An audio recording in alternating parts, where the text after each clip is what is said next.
আমার মেয়ে বহলিয়াতি রহগো প্রাণ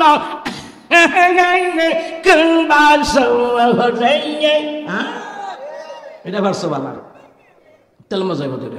দুনিয়ার কোন পীরের নামে জিকির হবে না, খানকার নামে জিকির হবে না, বাবার নামে জিকির হবে না, জিকির হবে একমাত্র আল্লাহর। যেহেতু আল্লাহ আপনাকে আমাকে বানিয়েছে, আল্লাহ জিহ্বা দিয়েছে, কর্ণ দিয়েছে, নাসিকা দিয়েছে, বডিটাকে সুন্দর করে বানিয়েছে, জিকির করা লাগবে ওই আল্লাহর করা লাগবে, দুনিয়ার কারো নামে জিকির করা যাবে না, যাবে না। এই জিহ্বা দিয়ে আল্লাহর নাম নিবেন। আমি শুরুতেই বললাম আপনাদেরকে সুবহানাল্লাহি ওয়াল হামদুলিল্লাহি লা ইলাহা ইল্লাল্লাহু আল্লাহু আকবার ওয়া লিল্লাহিল হামদ।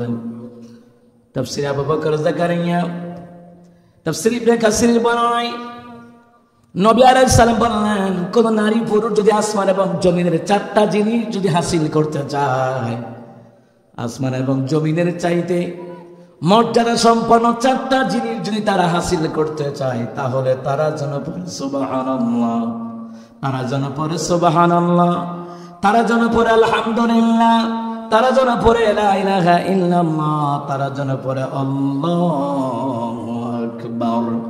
এই চারটা তাসবিহ যারা পড়বে, তাদের গুনাহের পরিমাণ যদি সমুদ্রের ফেনা পরিমাণ হয়ে যায়, এই তাসবিহগুলোর বিনিময়ে ওই সমুদ্রের ফেনা পরিমাণের তুল্য গুনাহ আমার আল্লাহ মাফ করে দেয়। শুধু তা হয় না, এই তাসবিহগুলি পড়ার কারণে আল্লাহ গুনাহ শুধু মাফ করে না, কবর আযাব আল্লাহ বন্ধ করে দেয়।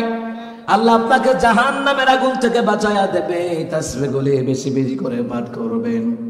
যেমন নামাজের পরে আল্লাহু আকবার পড়বেন, 3 বার পড়বেন আস্তাগফিরুল্লাহ আস্তাগফিরুল্লাহ আস্তাগফিরুল্লাহ, এরপরে পড়বেন আল্লাহুম্মা আনতাস সালাম ওয়া মিনকাস সালাম তাবারাকতা ইয়া যাল জালালি ওয়াল ইকরাম।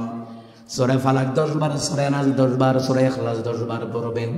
এরপরে সুবহানাল্লাহ 33 বার, আলহামদুলিল্লাহ 33 বার, আল্লাহু আকবার 34 বার পড়বেন। রহমতের নবীর নামে দরুদ ও সালাম আদায় করবেন। যখন আপনি দোয়া করবেন, ওই দোয়াগুলি আরশে আজিমে কবুল করে নিবেন কে? এই তাসবিহগুলোর আমল বেশি বেশি করে করবেন। হুজুর কেমনে করবো? নামাজ হইতে হবে না, বউ বেনামাজি, জামাইও বেনামাজি, মাইয়াও বেনামাজি, ছেলেও বেনামাজি, ঘরের মধ্যে শান্তি নাই, বরকত নাই। বিল্ডিং তুললে বয়া রয়েছে, 60 পাকা ঘর, ওয়াল ঘর তুললে বয়া রয়েছে, শান্তি নাই। যেই ঘরে আল্লাহ নবী নাই, ওই ঘরে শান্তি আসবে না। কথা বলেন ঠিক কিনা? যেই ঘরে আল্লাহ নবীর জায়গা দিবে, অর্থাৎ 5 ওয়াক্ত নামাজ পড়বে, নবীর সুন্নত তরিকার জিন্দেগি যাপন করবে, যদিও টিনের ঘর শান্তি আছে না নাই, যদিও মাটির কোঠার ঘর শান্তি দিয়ে পরিপূর্ণ করে দিবেন কে? আর বড় লোক নামাজ নাই, রোজা নাই, সুদ খাইতে খাইতে, ঘুষ খাইতে খাইতে কুত্তার মতো জিব্বা লাম্বা হয়ে গেছে। আর এই সুদখোরের গুতাগুতির কারণে এলাকার হক্কানি আলেমরা থাকতে পারে না। মসজিদের ইমামও বদলায়, হাফেজ সাহেবও বদলায়, আলি সুদখোরের গুতাগুতি, ঘুষখোরের গুতাগুতি। এ কথা কয় না রে। যারা সুদ খায়, ঘুষ খায়, তারা আলেমদের, নামাজীদের ভালোবাসতে পারে না। আলেমদেরকে, নামাজীদেরকে, মাদ্রাসা মসজিদকে, তালাবুল ইলম মাদ্রাসা ছাত্রদেরকে ভালোবাসতে হলে ইমানে একটা মন লাগে। মুনাফিকি মন নিয়ে তাদেরকে ভালোবাসা যায় না, যায় না। ওই ঘরে আল্লাহ নবীর দোকান, জিকির দোকান, কোরআন তেলাওয়াত দোকান। আল্লাহ আপনার সংসার অভাব আল্লাহ দূর করে দিবে, দিবে। ঋণগ্রস্তদেরকে আল্লাহ মুক্তি করে দিবে, দিবে। মক্কা মদিনায় যারা গিয়েছেন, আমি জানি না কতটুকু ঘুরেছেন। ইয়াসিন আরাফাত ভাইও গিয়েছে, আমরাও গিয়েছি। এই বছর প্রথম ফ্লাইটে আমরা গেলাম। মক্কা মদিনা এত সম্পদ কেন আল্লাহ দিয়ে রেখেছেন? কারণ ওরা নবীর রেখে যাওয়া 2টা জিনিসের আমানত তারা রক্ষা করেছেন। 2টা জিনিসের আমানত, একটা হলো কোরআন আর একটা হলো হাদিস, একটা হলো আল্লাহর বিধান আর একটা হলো নবীর তরিকা। এই 2টা জিনিস তারা ধরে রাখেন। সুন্নতের পরে কোরআন নিয়ে বসে যায়, মসজিদে ঢুকলে কোরআন নিয়ে বসে যায়, নামাজও ছাড়ে না, কোরআনও ছাড়ে না। আমার আল্লাহ রিজিক দেওয়া বন্ধ করে না, করে না। সুবহানাল্লাহ। ওই ঘরের মধ্যে আল্লাহ নবীর ঢোকান, জমিনে ফসল ভালো হবে, ব্যবসায় বরকত হবে, আপনার সন্তান বেকার থাকবে না, সংসারে বরকত পরিপূর্ণতা দিয়ে দিবেন কে? যে ঘরে আল্লাহ নবী নাই, ওই ঘরে কিভাবে শান্তি আসবে? কিভাবে বরকত আসবে? আসবে না তো, কখনো আসবে না। এই জন্য মুসলমান ইমানদার এই তাসবিহগুলি পড়বেন, এই তাসবিহগুলি পড়বেন, তাফসীরগুলি পড়বেন। কেন পড়বেন? আমার তিলাওয়াত কি আয়াতে আল্লাহ কিন্তু এটাই বলছেন, বিসমিল্লাহির রহমানির রহিম, ইকরা। আল্লাহ কই পড়ো, বিসমি রাব্বিকাল্লাযী খালাক, ইকরা বিসমি রাব্বিকাল্লাযী খালাক, খালাকাল ইনসানা মিন আলাক, اقرأ وربك الأكرم الذي علم بالقلم علم الإنسان ما لم يعلم। আল্লাহ বললেন ইকরা পড়ো, ইকরা পড়ো, পড়ুন আপনার প্রভুর নামে, যে প্রভু আপনাকে সৃষ্টি করেছে। তাহলে আমাদেরকে পরে পরে জানতে হবে, কথা বলতে কিনা? ইকরা পড়ো, পরে পরে আমাদেরকে জানতে হবে। আপনি যখন কোরআন পড়বেন, হাদিস পড়বেন, আপনার দিল খুলে যাবে। আপনি যদি কোরআন পড়েন, হাদিস পড়েন, আর সেই অনুযায়ী যদি আমল করেন, আপনার দিলের মধ্যে ভণ্ডামি কখনো থাকবে না। পড়া লাগবে, ইকরা। আল্লাহকে ইকরা পড়ো, পড়াটা ফরজ। নামাজ পড়া যেমন ফরজ, কোরআন হাদিসের জ্ঞান অর্জন করা তেমন ফরজ। রোজা রাখা যেমন ফরজ, হজ করা যেমন ফরজ, যাকাত দেওয়া যেমন ফরজ, দ্বীনি ইলম শিক্ষা গ্রহণ করা প্রত্যেক মুসলমান নর নারীর উপরে ফরজ করে দিলেন কে? একটা ফরজ শিক্ষার প্রতিষ্ঠান খুলেছেন এই মাদ্রাসা। আপনাদের কপাল বড় ভালো, এটা নবীর ঘর মাদ্রাসা। সুবহানাল্লাহ বলবেন না?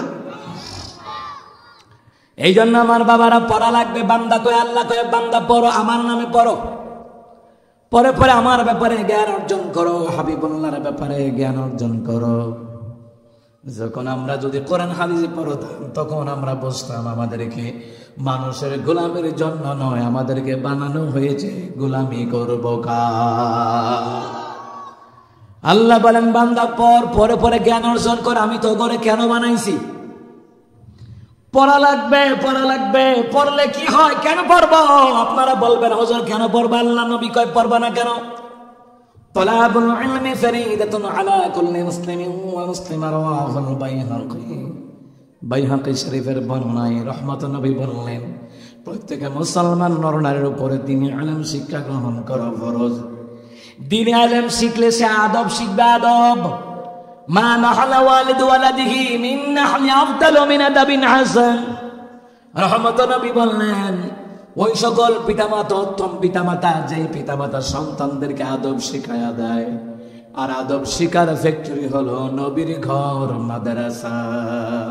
সুবহানাল্লাহ বলতেন না? আদব শিখার ফ্যাক্টরি হলো নবীর ঘর মাদ্রাসা। নবীর ঘর মাদ্রাসা ছাড়া আপনি আদব শিখতে পারবেন না।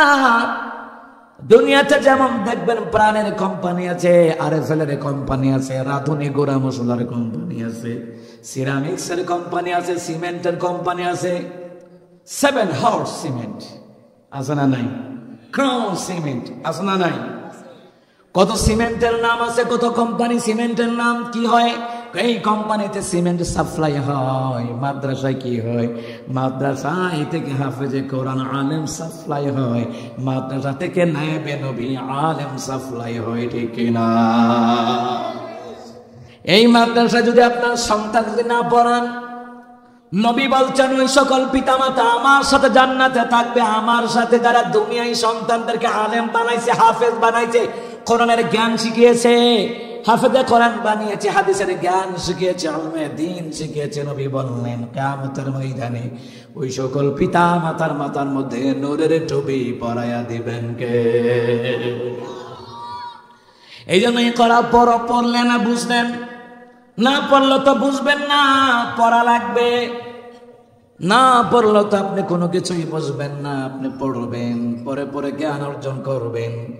মাদ্রাসায় যারা পড়ে তাদের আদব, আর কলেজে পড়ে তাদের আদব আকাশ পাতাল ব্যবধান। কথা বল না কেন? মাদ্রাসা শিক্ষা হলো শ্রেষ্ঠ শিক্ষা। ভালো করে গান লাগান। মাদ্রাসা যখন শিখতে যায় শিক্ষককে পড়ায় শরতে অজু করে নামাজ পড়ে আল্লাহর হুকুম পালন করি। আর মাদ্রাসা সারা দুনিয়াবি শিক্ষা হলো কি জানেননি? দুনিয়াবি শিক্ষা হলো শরতে অজগর। অজগর তোরে খাইতে হয়, অজগর অজগর তোরে খাইতে হয়, অজগর শরতে অজগর। আর অজগর শিখাইতে হয়েছে তাহলে আল্লাহ কয় আমার ই করা পর কইরা পরে আমার সিন আমি রব কে, আমি তোরে কেন বানাইছি আমার সিন। আর দুনিয়ার শিক্ষা হইল সর হতে অজগর লইয়া করে অজগর আইয়া তোরে খাইতে মিল্লাই অজগর। আর মাদ্রাসা শিক্ষা হলো সরতে অজু করি নামাজ পড়ি আল্লাহর হুকুম পালন করি। কথার মধ্যে সৌন্দর্য আছে না নাই? সরায়াতে আজান সুবহানাল্লাহ কইতেন না?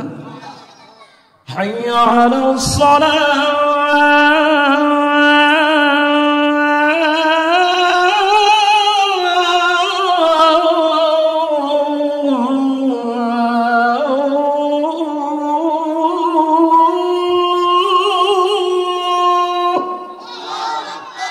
সরাতে আজান। আজান হলো মসজিদে যায় আল্লাহ ছাড়া মাবুদ নাই। সুবহানাল্লাহ কর না? তাহলে দুনিয়ার শিক্ষা মাদ্রাসা শিক্ষা আকাশ পাতাল ব্যবধান আছে না নাই? কথা কর আছে না নাই? মাদ্রাসায় শিখি সন্তানরা কি শিখে জানেন? একজন আলেমের সাথে কিভাবে আদব বজায় রেখে কথা বলতে হয় সেটা জানে, মুরব্বীর সাথে কিভাবে আদব বজায় রেখে কথা বলতে হয় সেটাও জানে, বড়দেরকে কিভাবে শ্রদ্ধা করা লাগে ওইটাও জানে, মাকে বড় বোন বড় ভাবি বড় ভাইকে কিভাবে শ্রদ্ধার সাথে কথা বলবো ওইটা শিখবে। কারণ আদব শিকার ফ্যাক্টরি হলো নবীর ঘর মাদ্রাসা, কিনা? এই জন্য আল্লাহ কয় ইকরা পড়াটা ফরজ।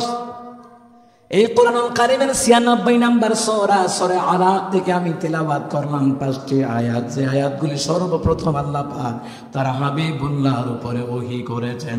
সুবহানাল্লাহ পড়েন। সর্বপ্রথম আল্লাহ পাক ওহী নাযিল করেছেন এই সূরা আলাক নবী আলাইহিস সালামের হিজরতের আগের সূরা। এই জন্য এটাকে মাক্কি সূরা বলা হয়।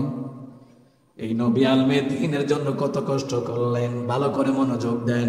এই আমি কিন্তু নরমের নরম, গরম হইলে খবর আছে।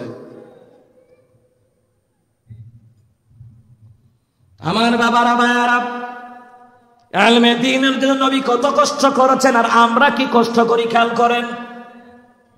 মক্কা থেকে ২০০০ ফিট উপরে খাড়া পাথরের পাহাড় হেরা গুহায়, ওই নবী হেরা গুহায় উঠলেন, পাহাড় বেয়ে উঠলেন ২০০০ ফিট উপরে।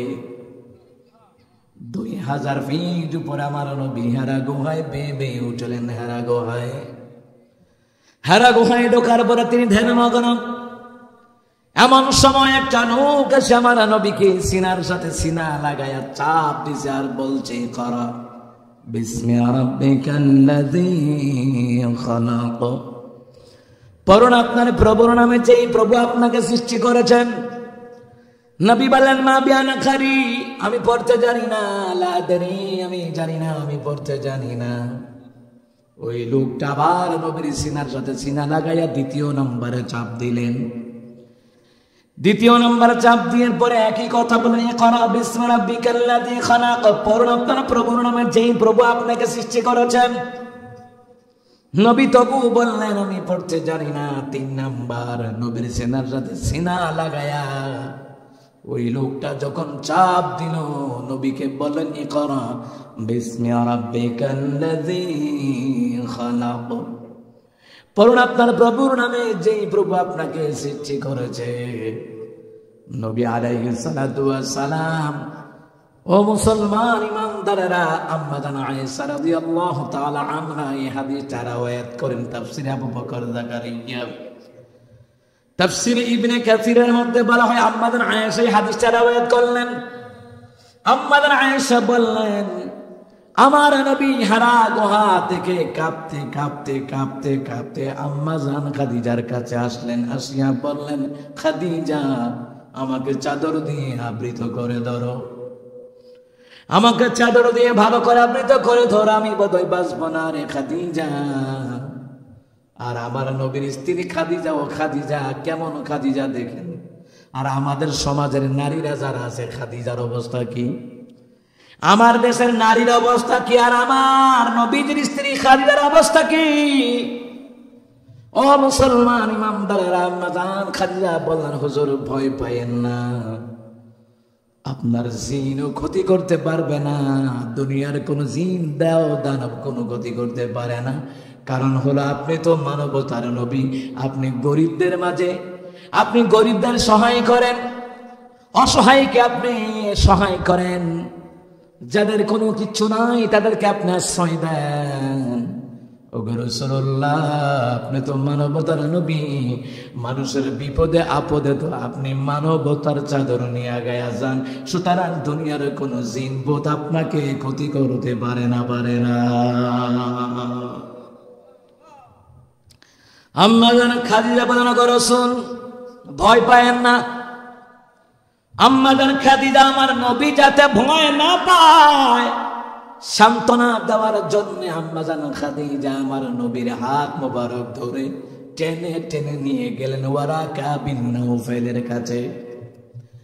ওয়ারাকা বিন নওফল ওই সময় অন্ধ ছিল, অন্ধ, দুই চোখে দেখে না, বয়স বড় লম্বা, হায়াত বড় লম্বা, কিন্তু ওই লোকটা তাওরাত কিতাবের হাফেজ, জবুর কিতাবের হাফেজ, ইনজিল কিতাবের হাফেজ। এই তাওরাত জবুর ইনজিলের মধ্যে 3000 সূরা ছিল, 3000 সূরার এক একটা সূরার আয়াত সংখ্যা ছিল আরো 1000 করে আয়াত। ওয়ারাকা বিন নওফলের কাছে আম্মা জান খাদিজা বললেন, ও ওয়ারাকা বিন নওফল, আমার স্বামী হারা গুহায় গিয়েছিলেন, কাঁপতে কাঁপতে তিনি আসলেন আমার কাছে, বললেন কম্বল দিয়ে জড়িয়ে ধরার জন্য। ওয়ারাকা বিন নওফল, আপনি শুনুন, আমার স্বামীর জবান থেকে শুনুন। আমার নবী আবার বিস্তারিত ব্যাখ্যা করলেন। আমাকে একজন ব্যক্তি এসে সিনার সাথে সিনা লাগাইয়া তিনবার চাপ দিলেন আর বললেন, ইকরা বিসমি রাব্বিকাল্লাযী খলাক, খলাকাল ইনসানা মিন আলাক, ইকরা রাব্বুকাল আকরামুল্লাযী আল্লামা বিল কলামি, আল্লামাল ইনসানা মা লাম ইয়ালাম। ওয়ারাকা বিন নওফল শুনলেন, শোনার পরে ওয়ারাকা বিন নওফল বললেন, মুহাম্মদ, তোমার কাছে কোনো জিনও আসে নাই, ভূতও আসে নাই, ক্ষতিকারক কোনো জিনিস আসে নাই, তোমার কাছে এসেছিল ওই ব্যক্তি, যেই ব্যক্তি মুসার কাছে ওঠে নিয়ে আসতো, যার নাম হলো হযরতে জিবরাইল। আস্তে কোন সুবহানাল্লাহ। আমরা তো ভালো কথা শুনে সুবহানাল্লাহ কই না, তো আমরা ওই বন্ড বাবার কিচ্ছা কাহিনী শুনে সুবহানাল্লাহ কয়, জায়গা মতো হয় না। কোরআন হাদিসের কথার মধ্যে নূর আছে, জানেন আপনি? আপনি মারা গেলে মাজার বানাইয়া মোমবাতি ধরান লাগতো না আপনার কবরের উপরে। যখন আল্লাহ নবীর কথাগুলি শুনবেন, আপনার কালবের মধ্যে আল্লাহ ইমানের নূর দান করবে, কবরে শোয়াইতে দেরি হবে, ওই অন্ধকার কবরটাকে আল্লাহ পাক ইমানের নূর দিয়ে আলোকিত করে দিবে। জোরে কোন সুবহানাল্লাহ। উপরে তার লাইটিং মেটিং আলোকিত করে কোনো লাভ নাই, না ভিতরে যদি দইরা ফারান শুরু করে, উপরে তো আলোর বাতি আর মোমবাতি কিটা করবো আমরা, হিয়ান্দানা তেল মশাই নাইতে স্যার। আল্লাহর বিধান নবীর তরিকায় আমল করেন, মরতে দেরি, কবরে রাখতে দেরি, কবরটা আল্লাহ পাক নূরে গুলজার করে দিবে। সুবহানাল্লাহ কোন। ওয়ারাকা বিন নওফল বলেন, মুহাম্মদ, ভয় পাওয়ার কোনো কারণ নাই রে মুহাম্মদ, তোমার কাছে ওই ব্যক্তি এসেছে যার নাম হলো হযরতে জিবরাইল। সুবহানাল্লাহ কইবেন না? জিবরাইল। ওয়ারাকা বিন নওফল বললেন, মুহাম্মদ, যেই আয়াতগুলি নাজিল করা হয়েছে এইগুলা কালামুল্লাহ, এই কথাগুলি সরাসরি কার কথা? জোরে কন্যা, কার কথা? এইগুলা হলো আল্লাহর কথা, আল্লাহর কথা। এবার আসেন, আল্লাহর নবীকে জিবরাইল একবার শোনাইতেন, নবীর মুখস্থ হয়ে যেত, বারবার মুতাআলা করার দরকার ছিল না। তাফসীর জালালাইন শরীফের মধ্যে বলা হয়, আমার আল্লাহ বললেন, হাবিবাল্লাহ, জিবরাইল আপনাকে কোরআন শোনাবে আর আপনি শুনবেন, বারবার মুখস্থ করার জন্য মুতাআলা করার দরকার নাই। আপনি শুধু জিব্রাইলের জবান থেকে শুনবেন, আর আপনার সিনার ভিতরে চিরদিনের জন্য গোটা কোরআনটাকে আমি আল্লাহ তাআলা আপনার সিনা মুবারকের ভিতরে গেঁথে দিব। আমাদের তো মুখস্থ করা লাগে, চেষ্টা করা লাগে, পড়া লাগে বারবার, কিন্তু আমার নবী বারবার পড়া লাগতো না। জিব্রাইল বলতো, নবী আবার এটা শুই না জিব্রাইলকে আবার শোনাইয়া দিত। সুবহানাল্লাহ বলবেন না? আমার নবীর উপরে কোরআনটা নাজিল করলেন, কেন করলেন বলেন? আল্লাহ চাইলেন পাহাড়ের উপরে কোরআন নাজিল করার জন্য, কিন্তু পাহাড় নিতে চায় নাই। আসমান চাইলেন না, জমিনও না। পাহাড় নয়, পাহাড় তো বড় মজবুত, পাহাড়ও নিতে চায় নাই। আল্লাহ কে হাবিব, ওই কোরআন আপনার উপরে আমি আল্লাহ নাজিল করলাম। সুবহানাল্লাহ। দেখেন এবার কোরআনওয়ালা আলেমদের দাম কত, ওজন কত দেখা রেখেন। আল্লাহ তাআলা বললেন, লাউ আনজালনা হাযাল কুরআন আলা জাবালিন লারাআইতাহু খাশিআন মুতাসাদ্দিআন মিন খাশিয়াতিল্লাহ। লাউ আনজালনা হাযাল কুরআন আলা জাবালিন লারাআইতাহু খাশিআন متصدعا من خشية الله।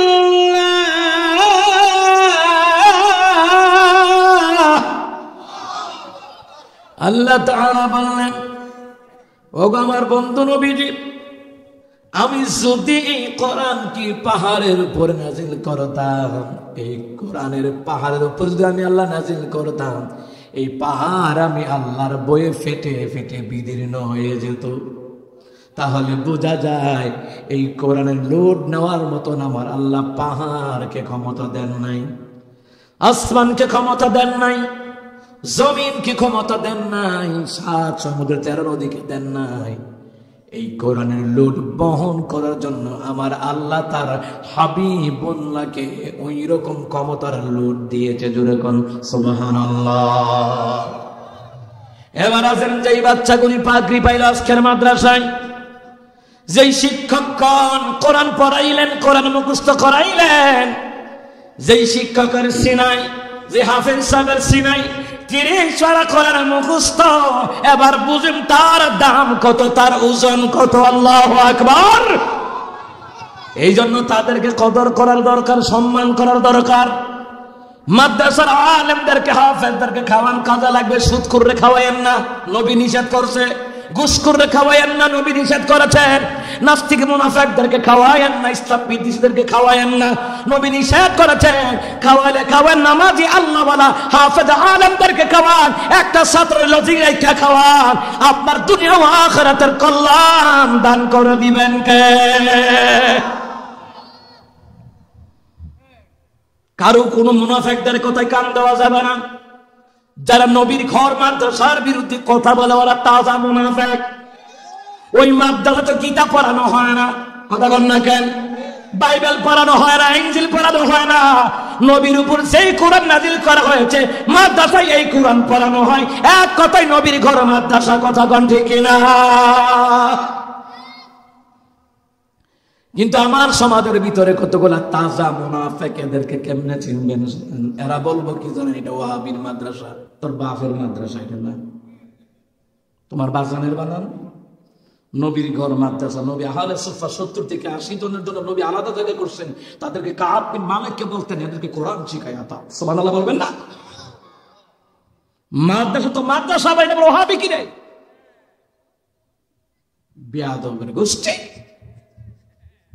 আব্দুল ওয়াহাব নজদি, তা আমরা কি আব্দুল ওয়াহাব নজদিকে নবী মানি? ওই কাযযাবকে কি আমরা নবী মানি? কাফের ঘোষণা দিয়ে শোনে কাকে? এদের অপবাদ যারা আমাদের ঘাড়ে চাপায়া দাও, মনে রাখবা নবীর সুপারিশ তোর কপালে জুটতো না। মিথ্যা অপবাদ যারা রটায়, এদের কপালে নবীর সুপারিশ জুটবে না। নামাজি হইতে পারে, আশিক হইতে পারে, কাজ হবে না। খামাখা একটা অপবাদ দিয়ে দিচ্ছ, কারণ ওরা জানে মাদ্রাসায় এলাকা, যত এলাকায় বাংলাদেশের মাদ্রাসা আছে, মাদ্রাসা থেকে যদি হাফেজ হয়, আলেম হয়, হক্কানি আলেম হয়, জানে ওদের ভণ্ডামি চলতো না। এর লেগে এদেরকে ওয়াহাবি কইয়া গালি দিয়া সমাজের মধ্যে কালার কইরা এদেরকে থামাই রাখতে চায়, কিন্তু আল্লাহ কয় কাজ হইতো না, আল্লাহ আল্লাহ নূর জ্বালাই রাখবো, কাজ হইতো না। নবীর ঘর তো নবীর ঘর মাদ্রাসা। আমরা তো অন্য কারো দলের মাদ্রাসা নিয়ে তো আমরা তো কটূক্তি করি না। আরে মাদ্রাসা এখানে কোরআন পড়ানো হয়, হাদিস পড়ানো হয়। এই যে এলাকায় মাদ্রাসা, এই মাদ্রাসার বরকতে এলাকার কবর আযাব মাফ হয়ে যায়। সুবহানাল্লাহ বলবেন না? তোর মতন মুনাফিক সারাদিন দোয়া করলো কাজ হইতো না। তলাবুল ইলম যখন বিসমিল্লাহ ইকরা পড়ে, সাথে সাথে আল্লাহ কবর আযাব মাফ করে দেয়। আমার বাবারা ভাইয়েরা, আম্মা জানে খাদিজা রাদিয়াল্লাহু তাআলা আনহাকে ওয়ারাকা বিন নাওফাল বললেন, ও খাদিজা, এই কোরআন এই কালামুল্লাহ তোমার স্বামীর উপর নাযিল করা হয়েছে, কোন জিন নিয়ে আসে না, এটা হলো ফেরেশতা, যার নাম হলো হযরতে জিবরাইল। সুবহানাল্লাহ বলেন। জিবরাইল আলাইহিস সালাতু ওয়াস সালামের ব্যাপারে আমার নবী বললেন, জিবরাইল আলাইহিস সালাতু ওয়াস সালাম কে আমি আমার জীবনে 2 বার সশরীরে দেখেছি। সুবহানাল্লাহ নাইনি? আরে বাজার সুবহানাল্লাহ বললো তো জান্নাতের মধ্যে সুবহানাল্লাহ নামক গাছ আল্লাহ লাগাই দিব, যেটার কারণে স্বামী স্ত্রী জান্নাত বইয়া হেলাম দিয়ে হালি জান্নাতের হাওয়া খাইবেন। জোরে কোন সুবহানাল্লাহ। সুবহানাল্লাহর ওয়াজ আজ করতাম না, আদার টাইম নেই। সুবহানাল্লাহ, আলহামদুলিল্লাহ, লা ইলাহা ইল্লাল্লাহ, আল্লাহু আকবার, এই 4টা তাসবিহ 4টা বাক্যের যে কত মর্যাদা আজকে বলার টাইম নেই। যেই বিষয়টা বলতেছিলাম সেটা বলি। কোরআন হাদিসে ওয়াজের অভাব নাই, এরা পারলে না করতো। এরা রোয়াজ হচ্ছে নৌরবাড়ি হাজির নদের বিলাদ কিয়াম, এটি তার না তুমি কত রে কথা কন ডাকেন। আল্লাহর বিধান নবীর তরিকায় মাইন না, এরপরে ওয়াজ হইয়া ফেসলা খাই দিয়া যায়, ওয়াহাবি সুন্নি কইয়া আওয়ামী লীগ বিএনপি কইয়া ফেসলা খাই দিয়ে কুবাকুবি করে তারা, আর দাওয়াত খায় না তারা, কথা কয় না। দিন আলোচনা করতে হবে মানুষ কিভাবে মসজিদমুখী হবে, নামাজমুখী হবে, মাদ্রাসামুখী হবে, মা বাবার ভক্ত হবে। আর একটা ফেসলা খাই দিয়া যায়। কোরআনের মধ্যে ওয়াজের শেষ না, আমি প্রত্যেকটি কথা দলিল দিয়ে দিয়ে কথা বলবো। এলাকায় আরো যাদেরকে 1 লাখ 2 লাখ করে ভণ্ড ভণ্ড আনেন, যাচাই করে দেখেন কয়টা হাদিস কয়, কয়টা দলিল দেয়, যাচাই করেন। তথ্য প্রযুক্তির যুগ। আপনি বাজার অবধি তেল কিনতেন গেলে যাচাই করতে করতে শেষ। তেল কিনতে হচ্ছে, এবার তেল কিনবো, কথা কয় না।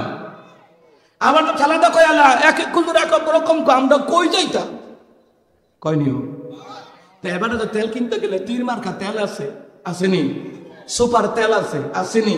সুপার নাম্বার 1 তেল আছে, আসেনি? ডলফিন রূপচর্চা সয়াবিন তেল আসেনি? আছে। কোম্পানির এক একটা বিজ্ঞাপনের ওয়াজ হইল কিটা, আমারটাও 1 নাম্বার, হেবারটাও 1 নাম্বার, হেবারটাও 1 নাম্বার, হেবারটাও 1 নাম্বার। হিসেব মধ্যে কর না, হগলের 1 নাম্বার, তোর হগলের 1 নাম্বার হলে আমরা কোনটা নিতাম, এটা তুই কর না। হাবলা হলো একটা লই হলে ভাই তো না। কোরআন হাদিসের বেলায় কইতেন এক কুকুরের এক এক রকম কই, কোনটা গ্রহণ করতাম। তাহলে এক এক কুকুর এক এক রকম কইলে কোনটা গ্রহণ করবেন? যেইটা কোরআনে আছে হাদিসে আছে ওইটা মানবেন, আর বাকি দাদার কিচ্ছা বাবার কিচ্ছা ফিরের কিচ্ছা বাদ। আবার ঠেলাটা আর এক ফ্যাক্টরি কালকা সকালে কইব দোহানো বইয়া বইয়া, ওইটা ফেস হুজুরার মতোই, আমরা জানি না এক বালা মোল্লা দিরা আগে ধরবো। কয়নি কয়নি কয়নিও। এবার ভাবছে বাচ্চা যাবো হুজুরের আগে ধরবো, মনে হয় এবার কাছে জিবরাইল আইয়া কইয়া গেছে। এবার যেমনি কইতেছে জিবরাইল এবার কাছে কইয়া গেছে হুজুরের আগে ধরবো। হ্যাঁ, হুজুরের আগে ধরলে তোমার তো তেল মশাকে বোঝাই না রে কেউ। চেয়ারম্যানের যদি লেট আছে না একখান হয়ে যায়, তোর মেম্বারও তেমনি নাই, কথা কয় না, কথা কয় না। মাওয়াজে সিরাজিয়া কিতাবের নাম, ওই কিতাবের মধ্যে এসেছে আল্লাহ পাক হাসরের ময়দানে হক্কানি আলেম যারা হক কথা বলতো এদেরকে আল্লাহ পর্দার আড়ালে নিয়ে মাফ করে দিবে, বলবে যাও নবীর সাথে জান্নাতে যাও।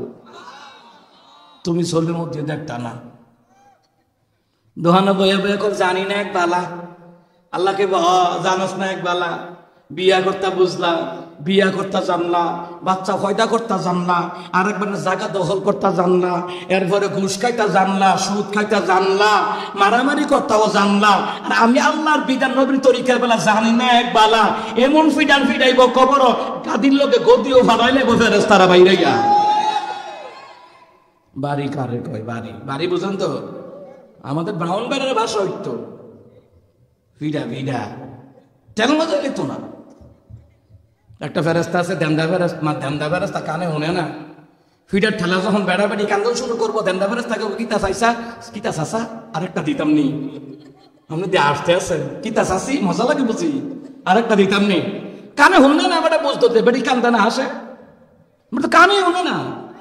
ওই দেন্দা ফেরেস্তা ফিডান ফিডাইব, নামাজ মজা লাগছে না, পর্দা মজা লাগছে না, রোজা মজা লাগছে না, হ্যাঁ পর্দা ফুসিদাই থাকতে স্বামীর লোকে ভালো ব্যবহার করতে মজা লাগছে না, আলি ঘেউ ঘেউ বাড়াইছো, তোমার এমন সুফা করছে বেরিয়ায় সুফা কন কন মাসি বন বন থালা ঝনঝন কথা কন না কেন? ফেরেশতা কি এটা মজা লাগছে না বুঝি, এখন নাই মজা করে পিঠা খা। ফিরা আসেনি খবর? তাফসিরে নূরুস সুদূর কিতাবের নাম। ওই তাফসিরে নূরুস সুদূর কিতাবের মধ্যে আছে ফেরেশতারা এমন ফিডান ফিডাইব, ফিডার ঠেলা ডাইন দিকের আড্ডি বাম দিকে আউলাই যাইব গা, বাম দিকের আড্ডি ডাইন দিকে আউলাই যাইব গা।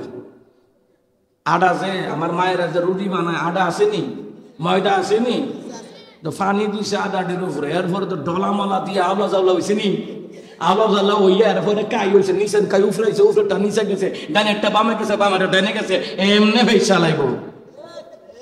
নামাজ শিখতে মজা লাগছে না, কোরআন শিখতে মজা লাগছে না, গান তো ভালোই শিখছে। আমার